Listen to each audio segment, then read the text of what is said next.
At the cemetery, Molly tells Christina that her sweet, innocent baby is buried right here because of her.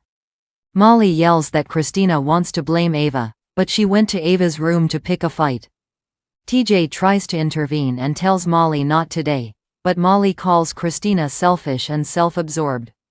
Alexis begs Molly to stop it, prompting Molly to lash out at her mother for being right on time defending Christina. She fumes that Christina never has to take accountability or responsibility for anything she does. Molly asks her mother if that is why she was so eager to get her law license back, so she could help Christina steal her baby. Alexis breaks down in tears. Sam tells Molly they know she's devastated, but this isn't helping. Molly pulls out the affidavit she found written for Christina that was in her mother's briefcase. She asks if her mother was going to file it before her baby was born or rip her child from her arms afterward and give her to Christina. Molly knew Christina was not going to give her baby. Christina admits, "No, I wasn't." Christina cries that the baby was part of her, and she nurtured her. Molly cries that she killed her. Christina says she was her mother for 8 months and Molly can't take that away. Molly says mothers protect their children, and she is selfish and caused her baby's death. Christina cries that she loved her more than anything in the world. Molly fumes that she doesn't know the meaning of love. She says her daughter died because of Christina, and yells at her to admit she killed her baby. Christina collapses to the ground in tears. Christina sobs that Molly is wrong, and that she loved her baby. TJ checks on Christina and asks if she's in any pain. Molly meanwhile reflects on her and Christina's discussion about her being the surrogate, along with Alexis warning them that no legal agreement would make the baby Molly's. She flashes back to more arguments and disagreements between her and her sister over the baby. Rick tells Molly they should get her home, but she won't leave without TJ. TJ walks over to Molly, takes her hand, and they leave. Christina continues to sob, and Sam casts a nasty look at Rick as Alexis cradles Christina. At the PCPD, Chase calls Brooke Lynn to see how her mom's segment is going. At home and heart, she tells him she has to go, as the caller, Myrna, is still attacking Lois' accent on air. Dante shows up to the set and informs Maxie that Lulu's been moved to General Hospital. Dante explains she has had a setback, and has been moved there to handle her needs better. He wishes he had more information, but felt she'd want to know. Maxie thanks him. Back on camera, Haven tells the caller, Myrna, that she was raised to know it's bad manners to critique the way someone speaks. Haven tells their audience that they at home and heart encourage everyone to use their voice, and leave it to deception help them with their skin.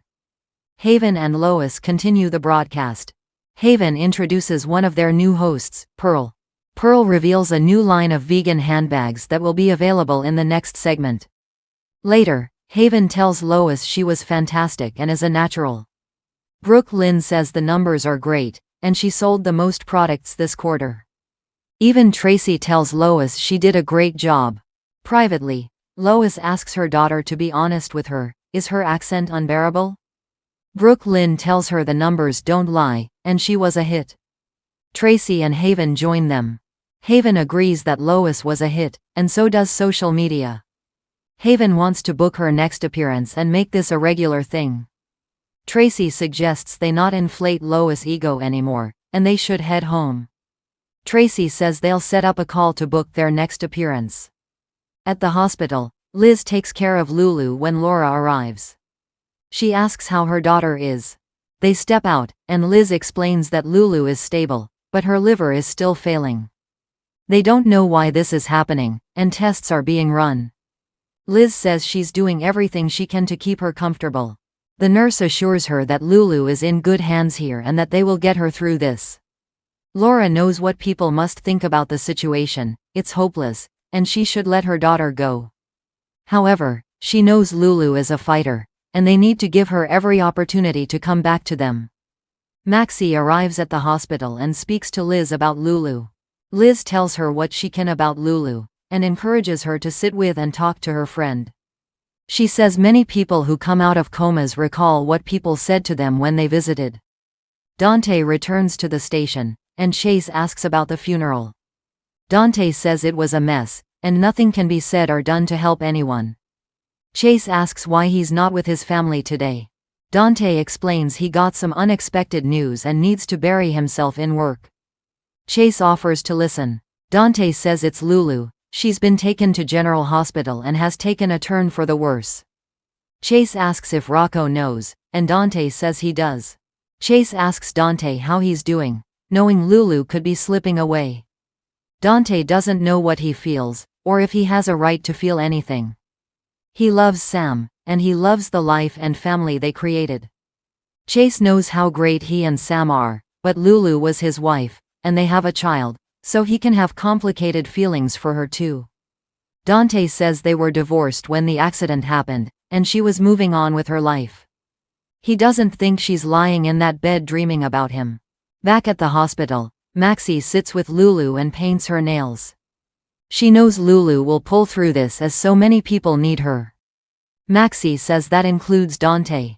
She thinks Dante still cares about Lulu, and he was the one who came and told her about her being moved here. She admits she never told Dante that Lulu was going to tell him that she still loved him and wanted him back. She didn't think it would be fair to Dante, and he needed to move on. She tells Lulu it's time for her to come back to them all now, and that includes Dante. Dante walks in just as Maxie says this. Meanwhile, Liz talks to Laura. She says years ago, Lucky told her about Lulu's aplastic anemia when she was a toddler and how strong she was for her then. She says Lulu needs that strength again now. Laura misses Lucky and wishes she knew where he was so she could bring him home. A man is thrown in a cell somewhere. His hands and legs are shackled, he has a bag over his head, and he's sat down on a stool. Later, a man pins him against the wall and removes his hood, and we see that it's Lucky. Curtis, Portia, Jordan, Stella and Marshall return to Curtis and Portia's house. Stella and Marshall excuse themselves to gather food, and Portia brings up the tension between Molly's father and her family. Jordan explains that Rick isn't well liked in this town and operates in a gray area. She explains he's estranged from Sunny, and he and Alexis don't get along, so he prefers to stay far from Port Charles. Curtis says Rick is still Molly's father, and she clearly loves him.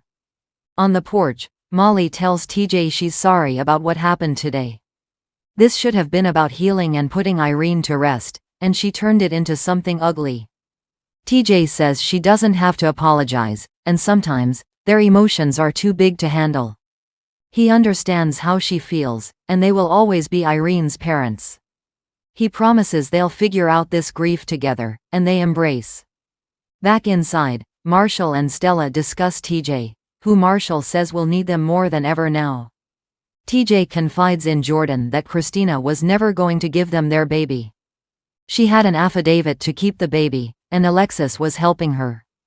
Portia has to go to the hospital, and hates leaving, but Curtis says they understand. Rick turns up at their door and meets Portia before she heads out.